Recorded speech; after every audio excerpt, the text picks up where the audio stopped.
So Kamala Harris lost to Trump, and people are still dissecting what happened.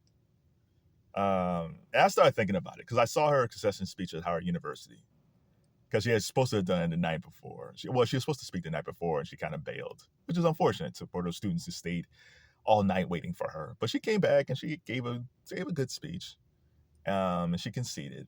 But I started thinking, like, what led to her loss? And not much what she did. What things led to Kamala Harris not being a viable candidate, or which contributed to her losing? So I got a few. Media, especially new media. I was watching Stephanopoulos on Sunday before the election, and Donna Brazile was on there, and she said, I just talked to Charlamagne the God. It's like, why are you talking to Charlamagne? Charlamagne.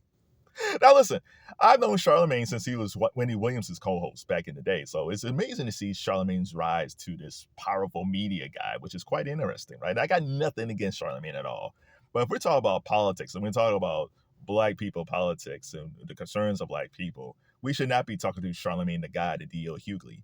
There was more than enough great people on YouTube for the new Black media who was covering the topics of Black people, what Black people want, what they want out of a candidate. Somebody like Tim Black was really good. Black Truth, Black Authority, like they've been giving really good commentary. And then on the opposite side, you get like the Young Turks. They're really good at this. Pod Saves America.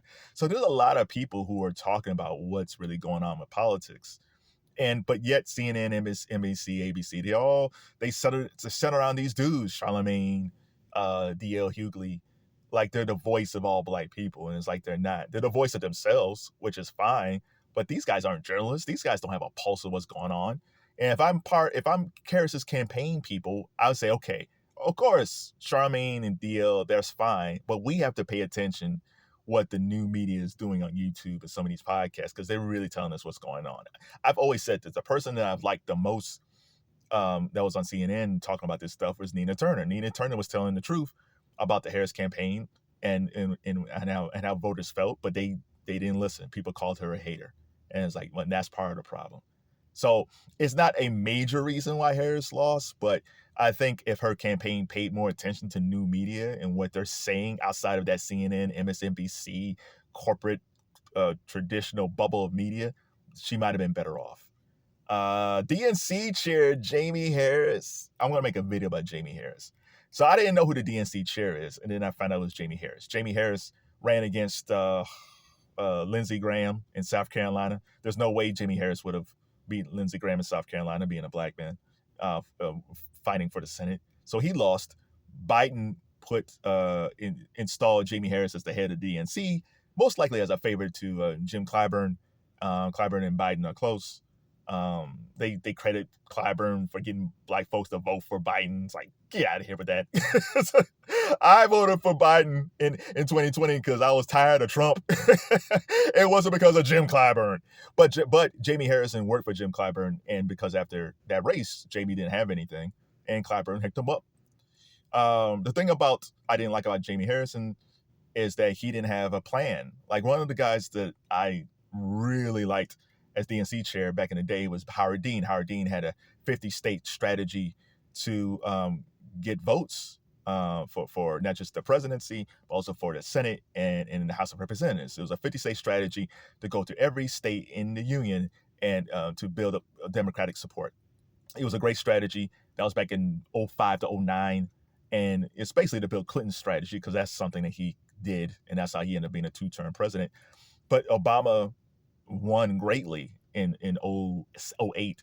And if you look at his numbers, go look at his electoral college numbers and the amount of people who voted for him, man. Those were crazy numbers. But Obama back then was a rock star. Not so much now, unfortunately, but he was a true rock star back then. And that was part of Howard Dean's leadership as DNC chair. And even before, recently, the DNC chair before Jamie was Tom Perez. And Tom Perez was always on MSNBC, Meet the Press, Stephanopoulos, Face the Nation, talking about Democrats, talking about voting, talking about candidates. And I don't think Jamie Harris did any of that stuff. If he did, I missed it.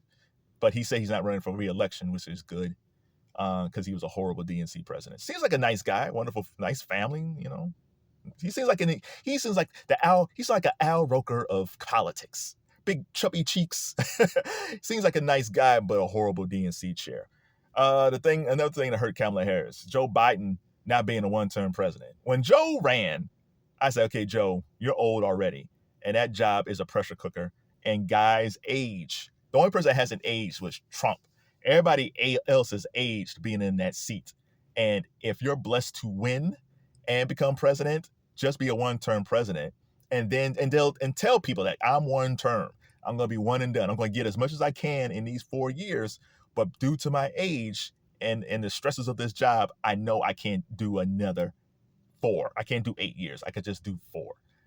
Well, Joe got stuff done, and Joe was feeling himself, and Joe felt like, well, I can keep on doing this. But Joe, even though physically he looked the same, cognitively he was falling behind. Like even Trump, I don't think Trump's going to finish out his 4 years at all, because he's slowed down too. Not as fast as Biden, but he's slowing down as well. He's rambling more than he did in 16 and 20. Like he's slowing down as well. So we have to watch and see what that. But yeah, Joe after a while said, no, I can keep on doing this. It's like, bruh, no. So, because I feel like even if he said he thought about running again, let's say he didn't do it in the beginning, right? But let's say by January 2023, he should have said, you know what? I had a good run. There's time for new leadership. I am not running for re-election. If he would have said that back in January 2023, we would have had a primary for 2024, and whoever would have ran, the people would have voted. And if it would end up being Kamala Harris, it would have been Kamala Harris. But other people would have had a chance to run for the presidency, and the people would feel like they had a choice. When Kamala Harris was selected, the people didn't have a choice. Which brings me to the next thing, the DNC in August. I've always felt like the plan, I think Obama's plan and Nancy Pelosi's plan initially was to kind of get Biden to step down, and then they would take it to the DNC, and then the delegates would decide who would be the nominee, who would be the Democratic nominee. That should have been the way it went. But old Joe was like, oh, y'all gonna get rid of me like this? I'll fix y'all. I want Kamala. So what? Joe Biden totally blew up that plan. Yeah. Now again, if they went to the DNC and it was Kamala Harris, that's fine. That's the delegates. That's okay. This is who we want. That's totally fine. But they took it out of their hands. Joe, that was like Joe Biden's revenge that they forced him out, even though Joe didn't realize that he was slowing down. Now it's funny because now they're analyzing, maybe Joe should have stayed in the race. You guys wanted him gone. Now you say maybe he should have stayed in. I think he would have done, I don't know. People were mad about the economy and mad about inflation. So even if Joe would have stayed into the race, I don't think Joe would have won because of immigration and because of the economy. So yeah, it's wishful thinking. It's like, oh, well, if he would have stayed in the race, maybe he could have done better. It's like, no. They were mad at Kamala because of what Biden done. So no, and giving Joe's cognitive skills, no. But yeah, I always felt like they should have went to the DNC and selected somebody. And people say, oh, well, it would have been too close to the election. That was August. Whatever, but when Kamala was first elected, she had all this buzz. We had 2 million black women on a call. We had 2 million black men on a call. We have the HBCUs. Yeah, where did that all get y'all? all that goodwill Kamala had in July, all dissipated by the time we got to November. So if you would have chose somebody in August, it would have been fine. I respect what they do over in England. When they get a prime minister, well, it's like the race is like less than a month. It's like 3 weeks. You got some candidates, they duke it out, you choose somebody, and then you move on. And if they don't work out, another 3 weeks, you choose somebody else. But this whole thing where it's like, oh my God, you got to run for 2 years. And it's like, well, Kamala didn't have enough time. It's like, nah, maybe, sure. But if you really think about it, if you're a very skilled politician, if you're charismatic enough and you have really good policies, I think you can schmooze people right away. And again, this wasn't 3 weeks. She still had like 3 months. That's more than enough time to get to know somebody. 2 years is always too long for a presidential election. Because as soon as this is over, we'll start hearing about who's going to run for president pretty soon. For 2028. It's not even 2025 yet, which is just insane. So there's that. And felonies. The Democrats screwed themselves when Biden took over. It was Biden and the Democrats had the House and the Senate. And they could have put something in place. If you are running for president and you had a felony within the past 5 to 10 years, you can't be a sitting president. That would have protected them against Trump running, because everybody knew that Trump had a whole mess of legal issues coming up. And which is a crazy thing, because they really didn't start going after him like around 2023. If that was me, I would have started going after him like by the end of 2021, beginning of 2022. That's when all these prosecutors and all these district attorneys and all these state attorneys should have been going after Trump like in 2022. But it seemed like they're all waiting in 2023. And given that his background, where from Roy Cohn, he just knows how to delay. It's like, you guys waited too long. We still gotta wait now. Now the sentence is gonna be interesting, because he's won the election, but now he got to get sentenced for New York. He is a felon. but they was like, well, okay, I'll give the sentence after the election. It's like, man. So now it's gonna be interesting. Like, what's his sentence gonna be? I would love to see him in the same lockup with Diddy. That'd be fantastic. That's like the best reality show ever. Hey, Playboy, what you doing in here? They got me for this. But it's rigged charge. Oh my God, that'd be the best reality show ever. Diddy and Trump in jail, and then Trump pardons himself and he gets out. It's like, wait a minute, Diddy's still in there. Sorry, Playboy, I gotta go leave the country. But it's crazy that this dude is a felon. And the Democrats could have said the Democrats in 2021, 2022 put something in place where if you have a felony within the last 5 to 10 years, you can either run for president or be president. But they didn't do it. Biden did the same thing when he didn't expand the Supreme Court. He had a chance to expand the Supreme Court. He didn't do it. So many lost opportunities. Same thing with electoral college. Oh yeah, I forgot about the electoral college. I missed one. I'll combine that with the felony. So the felony. And I think the Republicans, even though publicly they wouldn't have liked it, they said, you know what, this is a good thing for us, because now we don't have to worry about Trump. Like, yeah, he's still going to be around, but you don't have to worry about him running for president. And now we can put people in place that we want to run for president. The Republicans would have been cool with that too, especially after January 6th. They screwed that up. It's crazy. Okay, and I missed one. It was electoral college. It didn't hurt this election, because Trump won the electoral college and the popular vote. But Hillary Clinton won the popular vote, but lost the electoral college. And the electoral college has been around since slavery. Why on the earth are we still using this antiquated way of voting for somebody? On CNN, they weren't talking about who was having the most votes. They said, well, this person has 3 electoral votes, and this one has 15 electoral votes. Like, it's just like, no, why are we still using this? This thing was around when my ancestors were enslaved. Why is this still a thing? No matter if it's a local vote for dogcatcher or a senator, it's all the same. Whoever gets the most votes win. Every election. There's not one election where that's not the case. Union chief, city council, high school president, anything. Whoever gets the most votes win. Why are we still using electoral college? And why, again, when Democrats were in charge, back in 2021, 2022, why didn't they try to get rid of it? What are they afraid about? Because 9 times out of 10, I think did Gore win the popular vote and he lost the electoral college? It's something like that. Like, if you're the Democrats, why wouldn't you want the electoral college to still be here? Don't you want this thing to go away? Especially if you win the popular vote? Now, again, it didn't mean that much this time around because Trump took everything.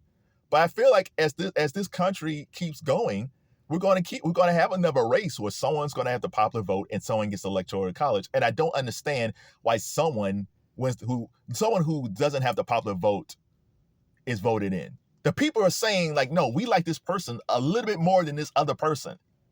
So the will of the people doesn't mean anything. These numbers that they just pull out of their butt, like, shouldn't these numbers be changed by now? Shouldn't some places that has like 15 should be down to 10 or 6, and some that's 3 should be up to 5? Like, demographics has changed over the years since slavery. I know that's kind of wild that this country has changed so much since then, but man, I do not know why we have the electoral college. So, in wrap up, we have media not paying attention to new media. B, Jamie Harrison being a bad DNC chair. Electoral college should have been abolished. Joe Biden should have said he was a one-term president. And or said by year 3 that he's not running. They should have found a candidate at the DNC convention. You know, that would have been a lot more fair than just say, Kamala, you're it. You know, because I always felt like you needed someone who's going to beat Trump. I never felt like, even when Joe selected her as vice president, I say, hey, if something happens to Joe and Trump runs again, can Kamala beat Trump? And I felt this way since 2020, and I never felt like Kamala Harris could beat Trump. Trump's a hard guy to beat, and you need a person who's just as charismatic and who's able to connect with people that people say, you know what, I might vote for this guy, but I like this guy over here. Like, he's good. So yeah, to me, Kamala Harris lost when she was selected as VP. And I know a lot of people are going to feel like, well, that's not right. But I'm telling you, when she dropped out of that race from the California primary in 2019, that told me then, it's like, I don't think she's really a strong candidate. Now, she's learned a lot since then. She's learned a lot being VP. I think she did quite well, right? She got over 200 delegates. I mean, she got to over 200 delegates. She did well, but it just wasn't enough. And moving forward, you're going to have to find someone who can really, well, Trump's not going to be an issue. They're going to need to find someone, somebody that's charismatic, someone that's like early Obama, somebody that's like early Clinton, that can mobilize people to be connected to the Democratic Party again. Because right now, I don't think that's happening. And finally, felonies. Y'all let a felon be elected president again. You could have blocked this in 2021, 2022. I don't know if it's through the Constitution. I don't know if there's a bill, but you could have saved yourselves of this nightmare of Trump, but you didn't. So I can't be mad for Trump winning. The Dems could have stopped him. The Republicans actually could have stopped him. They could have banded together, especially after January 6th, to say, like, if he gets a felony, he shouldn't be able to run again. But you guys didn't do it. So you made this bed, and you have to deal with it. So that's my wrap up. So how do you guys feel about this? What do you think? What are some of the things that you feel like Kamala Harris, that kind of hurt Kamala Harris running for president? And not so much her, but what are some of the factors that was outside of her control that hurt her in this race?